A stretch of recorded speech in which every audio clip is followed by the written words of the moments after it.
The rain poured down relentlessly, washing away our shelter and depleting our food supplies. The Alley Cats Alliance gathered for an urgent meeting. The eldest cat, Kyle, decided to send out our sweetest member to charm the humans. Several cats glanced left and right, then simultaneously took a few steps back. They made way for me, who had just finished a scrap and was licking my paws. Meow. Later, I was picked up by the fiercest old professor in the alley, becoming his most obedient little Mimi. Ding! This novel reminds you to click the subscribe button in the bottom right corner to read the complete novel. Tabby, the second eldest, was a striped cat who loved to pick fights with me. Right now, he was gloating at me mischievously. Casey, you're the sweetest looking and sweetest sounding one in our litter, aren't you? I put down my paw that I couldn't seem to lick clean and pounced, landing squarely on his face. Meow. It's been 3 minutes since I last thrashed you, hasn't it? The air was damp, and neither Tabby nor I wanted to venture out into the rain. Our small territory severely limited our ability to fight, so we ended up tussling with fur flying everywhere. The others didn't dare intervene for fear of getting caught in the crossfire. What finally ended this battle was Bobby suddenly collapsing. The youngest tiny kitten lay sprawled in the mud, weakly mewing. What's wrong? Looks like he fainted from hunger. Bobby hasn't eaten in 2 days, has she? It's been raining for 7 or 8 days now. There's hardly anyone outside. Where could we find food? I haven't eaten in 2 or 3 days either. Moments later, I found myself glaring with furrowed brows outside the gate of the Frank's house. For Bobby's sake, I had to swallow my pride and come here. Frank's daughter usually brought us lots of food on her way to and from school. Turning my head, I saw several cat faces peeking out from behind the corner, letting out encouraging meows. I twitched my whiskers in annoyance and embarrassedly meowed a few times. Meow. Meow. Meow. Luckily, after just 3 calls, there was movement inside the yard. Mimi? What luck, the little girl wasn't napping. Her eyes lit up as she ran towards me. Oh no, you're soaking wet. Don't move, Mimi. Let big sister carry you inside. Things were progressing almost too smoothly. As I was carried into the clean house, I couldn't help but marvel at how easily humans were fooled. I hadn't even used 30% of my meowing power. The young miss was truly kind. She got a towel to dry me off and even fed me water and a sausage. I took a few bites, remembering Bobby who was still passed out from hunger. I was about to grab the sausage and run. However, an unexpected situation arose. Wow! A cat! The little boy in the house had woken up from his nap and excitedly ran towards me. I recognized this brat. He had chased me with a stick in the alley before. I immediately bristled, but for the sake of the sausage on the ground, I held my ground. He picked me up, but the little monster didn't have much strength and struggled to hold all of me. So I ended up half dangling in his arms, the fur on my neck nearly ripped out. The pain made me dizzy. Calvin, be gentle with it, the young miss advised, seeing my discomfort. But this only seemed to anger him. Don't tell me what to do. This is my cat. The brat tugged on my fur even harder. The young miss couldn't bear to watch and reached out to take me away. I lost several more clumps of fur as I was yanked about. If I wasn't worried about offending this family and losing my chance at long-term development here, I would have sunk my teeth into this brat's arm long ago. This is mine. You can't have it. Meow. My head fur. I couldn't take it anymore. I bit him after all, but controlled my strength to avoid piercing his clothes. Ah. Stupid cat. After being thrown to the ground, I was kicked once more. My belly and scalp hurt a bit. But I was quick enough to snatch the sausage from the floor and make a run for it. Behind me, I could hear the brat wailing loudly. The adults in the bedroom had been woken up too and were grumbling as they came out. I ran as fast as I could, using all my strength to leap onto the garden wall. The rain was coming down harder now, stinging my scalp as it pelted against my head. I was certain a large patch of fur had been stripped away. I'd only managed a few steps along the wall when the pain in my belly intensified. I could barely keep the sausage clenched between my teeth. Dizziness set in, and my vision blurred. As I slipped, just before tumbling over the wall, my final thought was to drop the sausage on the outside, hoping the others would find it when they came foraging. There was a loud splash. I landed on a cluster of vegetables growing in styrofoam boxes, flattening several leaves beneath me. I spotted an elderly man, hunched over, emerging from the house with an umbrella. Though frail and gray-haired, his clothes were clean and pressed, a stark contrast to his wrinkled face. He peered at me through his reading glasses, squinting. When I recognized him, I feared for my life. It was Professor Sean Anderson, the most fearsome old man in the alley. Not only did he look intimidating, but he had a nasty temper too. Whenever I snuck past his yard to steal the little fish he dried on the wall, he'd glare at me with a scowl. Sometimes he'd even reach out towards me, muttering, "Eaten so many of my fish, and you still want to run?" As if he wanted to catch me and settle accounts. And now I'd damaged his vegetables. I struggled to flee but found I had no strength left. Professor Anderson had drawn closer. He glared at me again with those white eyebrows, grumbling, "Delivered yourself right to my doorstep, have you?" Surely he wasn't thinking of skinning me alive? I wanted to puff up my fur and hiss at him, to scare him off, but my coat was soaked through and plastered to my body. There was no hope of looking fierce. In a puddle, I caught a glimpse of myself. Sure enough, a patch of fur had been ripped from my head, leaving raw, broken skin. My once white fur was now caked with mud, filthy and matted. Drenched as I was, my formerly impressive fluffy coat clung to me, revealing how skinny I truly was beneath all that fluff, little more than bones. This was surely the most wretched I'd ever looked. In his eyes, I must have appeared utterly repulsive. He probably wanted to finish me off even more now. Professor Anderson took another step towards me. I hissed at him warily in warning, but he simply grabbed me by the scruff of the neck. "How did you end up like this?" "Stupid cat," Professor Anderson scolded, his tone as harsh as his expression. I no longer had the strength to struggle or escape. Yet, just before I lost consciousness, I felt myself being cradled against a warm, soft belly. It reminded me of my mother's belly when I was first born. I couldn't help but wonder, had Mum come to take me to heaven? I actually woke up. Seeing light again, I felt a bit dazed. I was lying in a foam box, with some old clothes stuffed underneath. The scent on the clothes was somewhat familiar. My fur, though still slightly damp, had dried quite a bit. At least it wasn't so sticky anymore. The pain from the wound on my head had also subsided a little. Just as I was wondering if I was dreaming, I noticed a bitter taste in my mouth. Meow. What's that taste? It's so bitter. I quickly spat out a glob of white foam. Spotting a water bowl nearby, I crawled over and took a few sips. Turning around, I saw Professor Anderson sitting on the sofa, engrossed in the opera playing on the TV. His fingers were tapping along, and he seemed to be in a good mood. This foam box was actually placed by him, and the clothes inside had his scent. Meow. He actually saved me? Instead of kicking me to death or throwing me in the bin? I could hardly believe it. Hearing the sound, he turned to look at me, his expression as cold as usual. Sean didn't move, and neither did I. Then he just glanced at me a few times before turning back to continue watching the opera. I blinked my eyes. So it really was him who saved me. Perhaps because I had slept for a while, not only had my pain lessened, but I had also regained some strength. I was ready to leave, although this nest was quite comfortably arranged.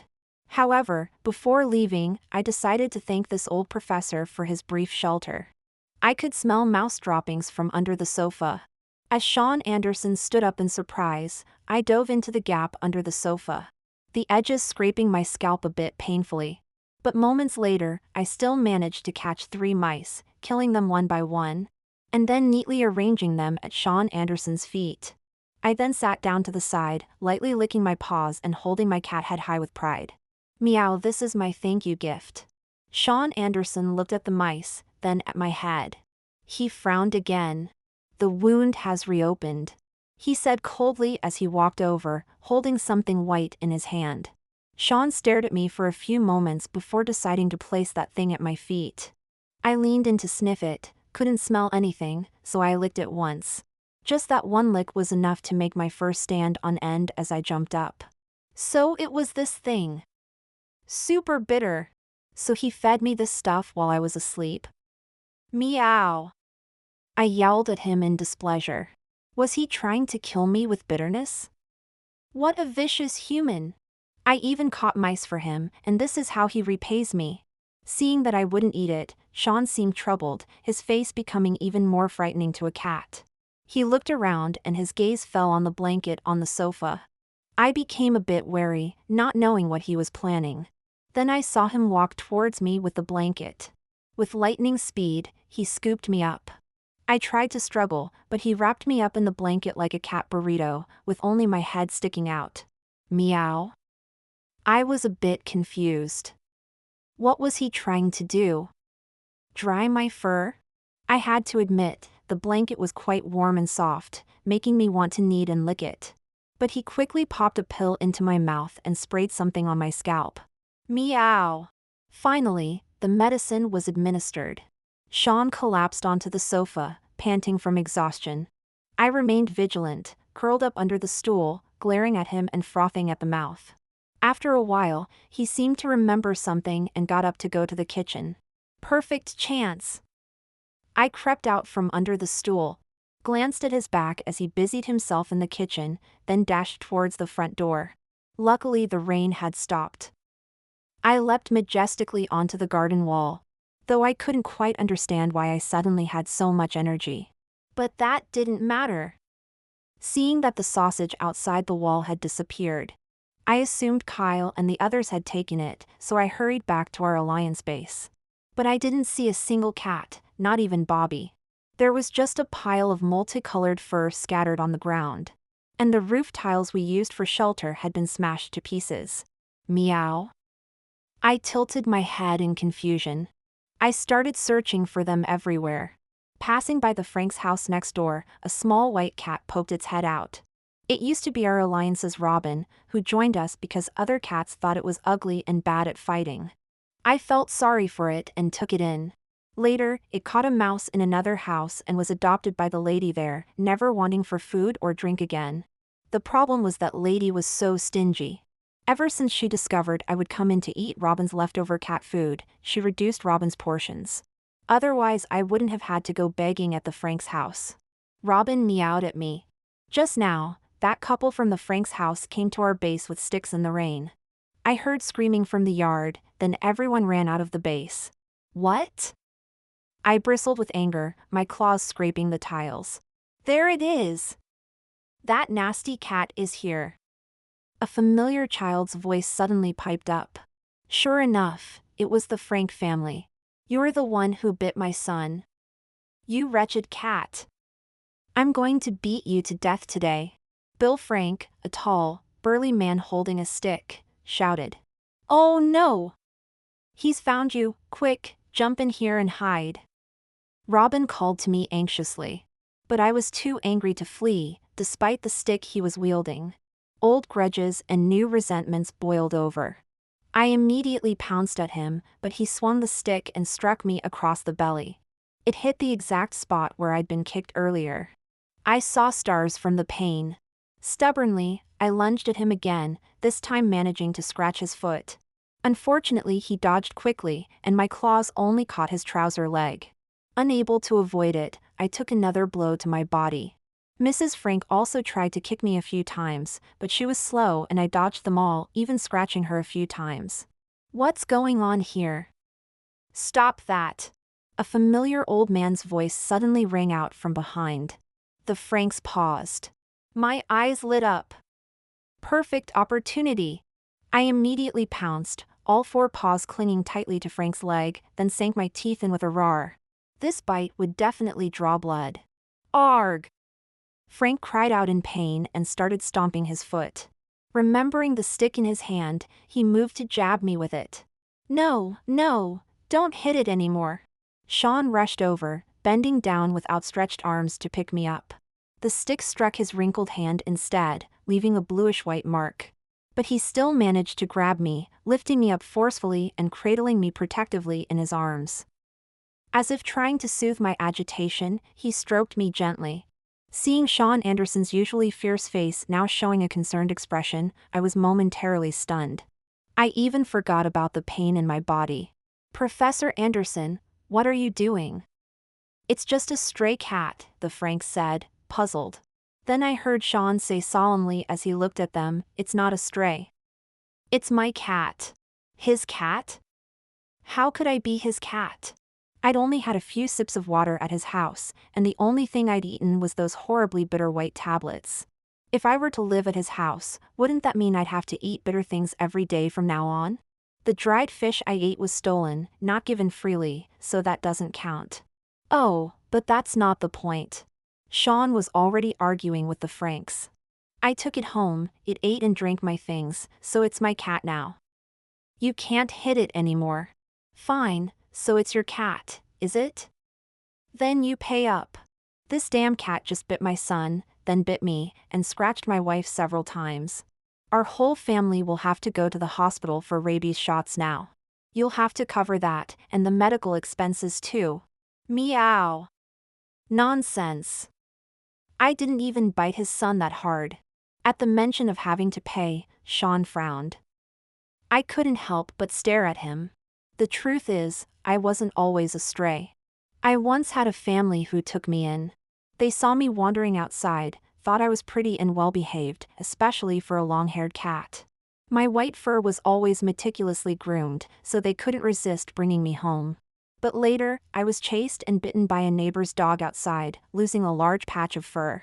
That night, feeling angry, I waited until everyone was asleep and the dog was finally tied up. Then I took my revenge, biting it so badly it couldn't even run away. The next day, as I lazily sunbathed in the yard, the neighbor came over with their still bleeding dog, arguing with my owners and demanding compensation. My owners refused, saying I wasn't their cat.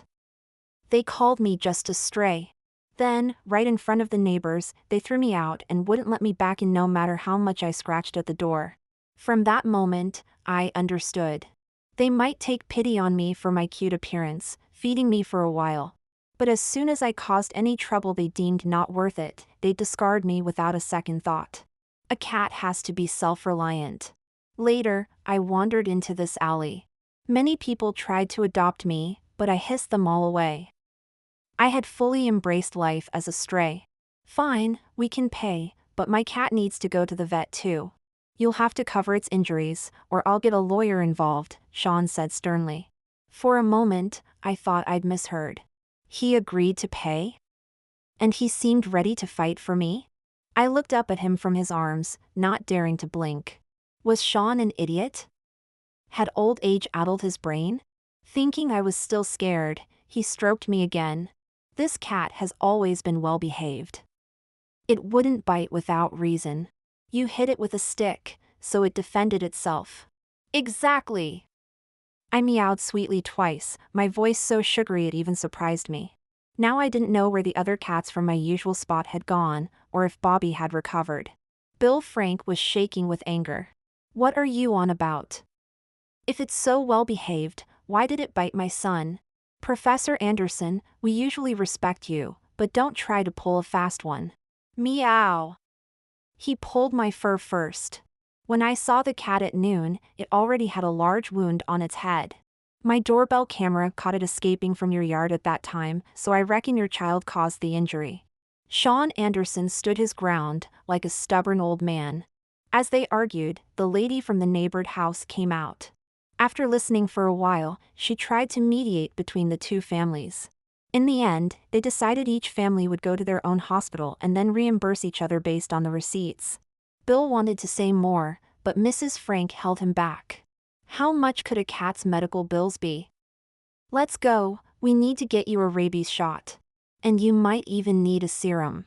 The bratty kid, seeing Sean Anderson actually leaving with me, whined. "Mom, I want a cat too. Give me that one." I curled up obediently on Sean's shoulder, baring my teeth fiercely at the little brat. "Dream on, you little monster. As if I'd ever let you have me." I was carried into the taxi in Sean Anderson's arms. His grip on me alternated between gentle and firm, afraid of hurting my wounds if he held too tightly. yet worried I might wriggle free if he held too loosely. But I had no energy to escape now. Earlier, in the heat of the moment, I had desperately tried to bite Bill. Now that I had calmed down, my whole body ached to the bone. I felt like a limp, lifeless cat, unable to even lift my eyelids. I sensed this might really be the end for me. Mimi? Sean's voice became panicked. I wanted to protest, to tell him not to call me Mimi. But I didn't even have the strength to make a sound. As soon as we got out of the taxi, he rushed to carry me into the veterinary hospital. It was quite a feat for a man his age to still move so swiftly. The doctor came over to examine me and said it was an open fracture. He tentatively informed Sean of the treatment cost. It was more expensive than buying a pedigree cat from abroad. But Sean anxiously replied, all right, just save it quickly. I've already decided to adopt it, so please do your best to save it. Before being taken into surgery, I managed to let out a weak meow towards him. This silly old man. I was hospitalized. That very day, I was already scratching at the door trying to escape. I didn't know how Kyle and the others were doing, or if Bobby had eaten enough. Before leaving, Sean had bought some canned food at the hospital and asked the doctor to feed me. But I didn't want to eat. The pain from my wounds left me with no appetite. And my worry for Kyle and the others put me in a foul mood. The next day, Sean came again, coaxing me with a can of food outside my cage. Come on, Mimi, be good and eat a little. The way he spoke to me now was completely different from his usual stern face. It reminded me of something Bill's little sister used to say. What was that word? Softy? Though I didn't want to eat, I still managed a small meow in response. The female doctors nearby laughed. Ah, the Mimi's voice is so soft and sweet. The doctor said they needed to find a way to make me eat more, so my wounds would heal faster. The day after, he came again, this time showing me a video. In the video, 6 cats were lined up at Sean's doorstep, eating chicken breast. I recognized their voices, especially Tabby's deep, raspy meow. It was them, and Bobby was there too. My eyes widened instantly. These cats are much greedier than you. I just cooked a pot of chicken breast, and they finished it in no time. Sean grumbled with his usual gruff demeanor. It turned out that after I was taken to the hospital that day, Kyle and the others had come looking for me in Sean's yard. They could smell my scent but couldn't find me, so the cats wandered around outside Sean's yard. Bobby, probably having eaten that piece of ham, had regained some energy and was also patrolling outside the yard. Sean knew these cats usually played with me. And since the chicken breast he had originally cooked for me wasn't being eaten, he decided to give it all to Kyle and the others. He carefully lifted me out of the cage and pulled out a white plastic bag from his pocket containing 2 pieces of chicken. I had wanted to cook this for you earlier, but who knew you'd run off and get beaten up like this? Serves you right, he continued to scold me gruffly, though his hand stroked me very gently. I sniffed it and suddenly felt hungry, gobbling up a mouthful. So that day when he was busy in the kitchen, he was actually cooking chicken for me. If he liked me even when I looked so ugly that day, this old professor really was quite peculiar. I meowed in complaint, and when he stroked my cheek, I took the chance to lick his hand a few times. Feeling his increased happiness, his face crinkled into a smile full of wrinkles. My wounds gradually healed, and a bit of fuzz started growing on my head, though it still looked rather bare on one side. I was so annoyed that I didn't even want to look in the mirror. It's all because of that little brat. I ought to slip a mouse into his bed. The weather outside had finally cleared up, which was a relief. Now that the rain had stopped, there would likely be more humans feeding the stray cats in the alleyways again. The cat food they left out wouldn't get washed away by the downpour. So Kyle and the others probably wouldn't have to go hungry during this time. Half a month later, I was finally discharged from the hospital. There was a small incident right before I left, though. That day, after Sean cuddled and pet me, he stared at my bottom for a few seconds before asking the doctor, "Is it old enough to be neutered now?" I knew exactly what neutered meant. Kyle from our group had been tricked by a nasty human who took him to the hospital and had his balls chopped off. When Kyle came back, he warned us all that if a human suddenly starts staring at your bum, you'd better be careful. Even if they don't want to adopt you, they might still be after your balls. So, quite a commotion broke out at the hospital. I hid in a corner, hissing at everyone who came near. In the end, Sean Anderson had to get down on his knees, bending over and speaking to me in a gentle voice. Come on, Mimi, let's go home, shall we? Home? Could I really have a home? I hesitated for a long while, unsure whether to trust this human one more time. But seeing the kind smile on his aged face, I cautiously extended a paw and lightly placed it on his palm. Sean brought me back to the yard.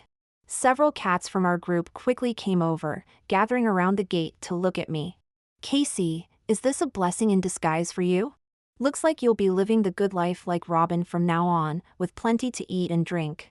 Didn't we agree you'd only be a human's pet temporarily? Now that the rain stopped, why don't you come back and hang out with us? There's a human in the next neighborhood who puts out some really tasty cat food. After staying in the hospital for so long, I bet you've gone soft. That was the ever-arrogant Tabby. I swatted at her, nearly pushing her head into a puddle, but then I heard Sean calling from behind me. Mimi, no fighting.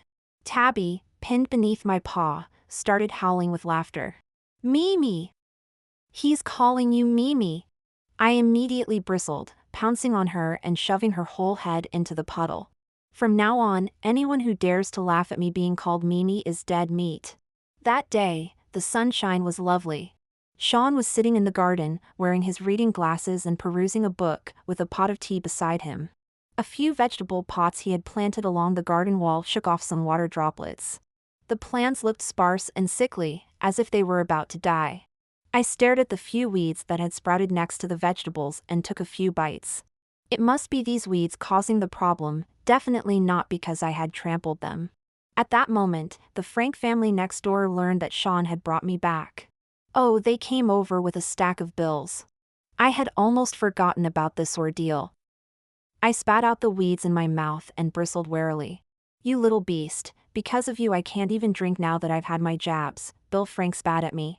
Sean frowned coldly and scooped me up, carrying me into the house.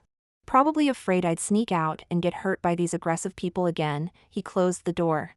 I could only climb up to the window and watch outside. I saw Sean take out his phone and agreeably pay Bill's bills. All right then, let me see the cat's medical bills, said Bill, his mood improving after seeing the extra £100 or so. Sean handed over a stack of papers. Bill only glanced at them for a moment before he was dumbfounded. 1,500 quid? Are you robbing me? I didn't even spend that much when I broke my own bone, he shouted angrily. I was stunned too. £1,500? Was it really that expensive? Didn't the doctor initially say the surgery would only cost a few hundred? Sean calmly replied. This includes the surgery fees, hospital stay, and some IV drips. The details are all there. What rubbish hospital did you go to? Are you colluding to cheat me? I'm telling you, I'll give you 50 quid at most. Forget about 1,500. Sean stared at him for a few moments. Are you sure you want to go back on your word? He said, pointing at the security camera above the front gate. I just transferred you £300. The course of events and our conversation just now have all been recorded. If you really want to renege, I'll have my student come talk to you. Sean used to teach at the law school before retiring to this small house in his hometown to enjoy his golden years. But his former students were spread all over the country. Knowing Sean's background, the neighbors in this alley didn't dare bully the elderly man living alone. Bill's face turned red with anger, but he still refused to pay. He threw the bills on the ground and stormed off cursing. I could hear him yelling even after he returned to his own yard. I saw Sean calmly bend down to pick up the papers, dusting them off. Then he made a phone call. The next day, a lawyer really did come. Your prior verbal agreement had witnesses present. It's possible to sue him if you want to, the lawyer said. Plus, this cat is your property. He damaged your property, so you can demand compensation. But he is your neighbor after all. You may need him to look after you in the future. Perhaps we could. Sean immediately rapped the man on the head with the book in his hand, scolding fiercely. I taught you for nothing. If you don't know how to use the law to protect yourself when something happens, you might as well be an idiot. He really wasn't afraid of trouble. even though you often hear people telling elderly folks living alone not to provoke petty people to avoid bringing trouble upon themselves. I didn't understand why Sean was doing the opposite. Maybe he was just a stubborn old man. Looks like I'll have to protect him more. From that day on, I kept my eyes wide open every night, with Kyle and Tabby crouching around the yard, ready to meow at the slightest movement. During the day, I'd sprawl in the yard, sleeping like a log. Sean would tease me, "Were you out thieving last night?" I'd roll my eyes at him, flipping onto my back to expose my soft white belly. Sean couldn't resist. He'd put down his book and give me a good rub, and I'd soon be purring away. Silly humans. The neighbors indeed received a court summons, cursing up a storm at home every day. My gang from the shelter and I kept an even closer watch. Sean, however, carried on as usual at home, eating, drinking, and sleeping, as if all was right with the world. One morning, Sean suddenly decided to go out. He took a fishing rod, a bucket with a small stool inside, and wore a straw hat. "Mimi, fancy some fish?" he asked with a smile. I immediately perked up, jumping off the lounge chair and meowing at him. Of course I did. Sean was quite the angler. On nice days, he'd catch small fish and dry them on the garden wall. Though he looked intimidating, his dried fish were delicious. I'd always find ways to pass by his wall whenever he was drying fish. I trotted along happily as he left the house. He went to the riverside. The water level had risen due to the rainy season. He found a spot that looked promising, sat on his stool, and began to fish. I lay obediently at his feet, eyes fixed on the water surface. Sean truly had skills. In less than a few minutes, he caught a small fish. It was flapping about wildly when I pounced and gave it a few licks. As he was preparing to cast again, I suddenly bristled, alert. Bill was approaching, reeking of alcohol. He initially looked ready for a row, but he stopped a few steps away from Sean. Sean, being a bit hard of hearing, hadn't noticed a thing and was focused on his fishing. I sensed something off about Bill's eyes, they were cold as ice. As he crept closer, I immediately pounced and bit him. Ouch! I clung to Bill's leg, biting down hard. "You blasted cat again." "Mimi? Bill?" Thankfully, Sean finally noticed. He turned around in surprise, but Bill, now enraged, dragged me along on his foot as he stepped forward and began shoving Sean. "You old coot. You dare ask me for compensation? When you're dead, I'll burn some paper money for you. What are you doing? Stop pushing me. Are you trying to kill me?" Sean fell to the ground, struggling. "So what if I kill you? No one's watching. You've given me the perfect opportunity, you old fossil. Who'll know it was me once I throw you in the river?" So that was his plan?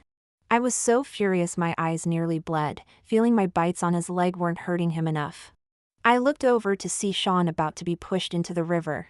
One hand desperately clutching at the grass on the bank, veins bulging. Yet the stubborn old man, even at this moment, didn't think to beg for mercy. "You're beyond help. Even if I die, you'll face legal consequences." But he looked at me worriedly. "Mimi, run." He knew that after pushing him in, Bill wouldn't spare me. I was frantic, reaching out with my paw to try and pull him back, but I couldn't reach.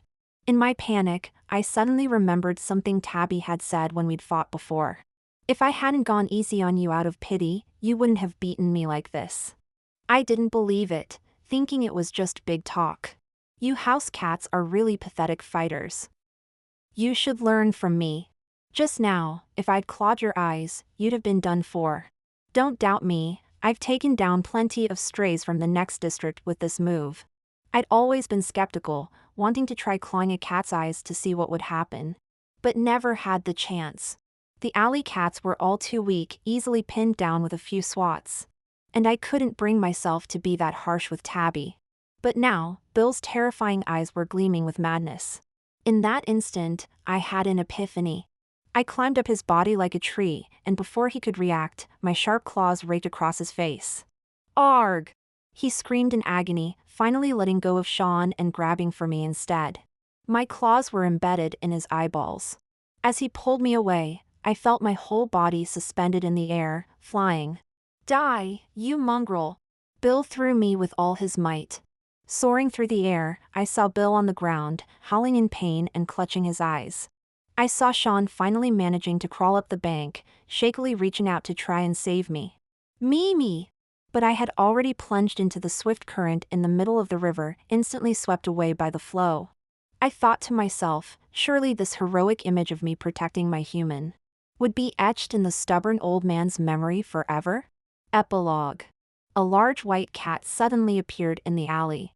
The first time I noticed that white cat in the alley was when it was carrying a small dried fish given by a neighbor, being chased by his dog. The cat nimbly leapt onto the wall, looking down disdainfully at the dog barking nonstop below. It started eating the dried fish right in front of the dog, with an arrogant expression as if mocking its stupidity. That smug cat face looked oddly familiar to me. The scene was so vivid that I couldn't help but remember it. Later I discovered that it was chased by dogs every day, repeatedly darting past my gate. I wondered why it seemed to provoke dogs so much. I got used to seeing this white blur zipping back and forth in front of me while reading in the yard each day. One day, it stopped. I didn't see it all day. It made me unable to focus on my book, feeling like something was missing. I was curious what had happened to it. For the first time, I walked out of the yard to look for it and found it crouched in a deep alley licking its wounds.